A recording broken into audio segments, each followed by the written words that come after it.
આ તરફ રાજ્યમાં ગરમી અને ઉકળાટ રહેવાની શક્યતા વ્યક્ત કરવામાં આવી છે। હવામાન વિભાગે આગાહી કરી છે કે પવનની દિશા બદલાતા રાજ્યમાં ઉકળાટ રહેશે। સૌથી વધુ અમદાવાદમાં 43.3 ડિગ્રી તાપમાન ગત 24 કલાકમાં નોંધાયું।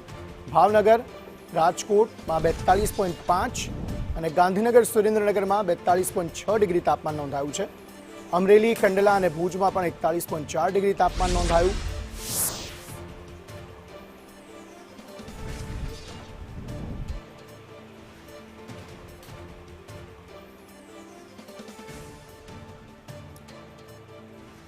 ડીસા, પોરબંદરમાં પણ 40 ડિગ્રી તાપમાન નોંધાયું છે। રાજ્યમાં ગરમી અને ઉકળાટ રહેવાની શક્યતા વ્યક્ત કરવામાં આવી છે હવામાન વિભાગ દ્વારા।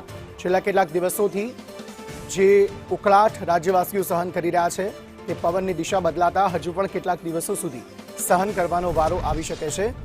એકલ દોકલ દિવસે વાત કરતા તાપમાનનો પારો લગભગ અલગ અલગ શહેરોમાં 42 ડિગ્રીથી ઉપર રહે તેવી શક્યતાઓ છે। અમદાવાદમાં ખાસ ગત 24 કલાકમાં 43.3 ડિગ્રી જેટલું તાપમાન નોંધાયું છે અને ઓવરઓલ અન્ય જો શહેરોની વાત કરીએ તો તેમાં પણ 40 ડિગ્રીથી ઉપર તાપમાન જે છે તે ગત 24 કલાકમાં નોંધાયું છે અને હજુ પણ કેટલાક દિવસો સુધી આ જ સ્થિતિ રહેશે।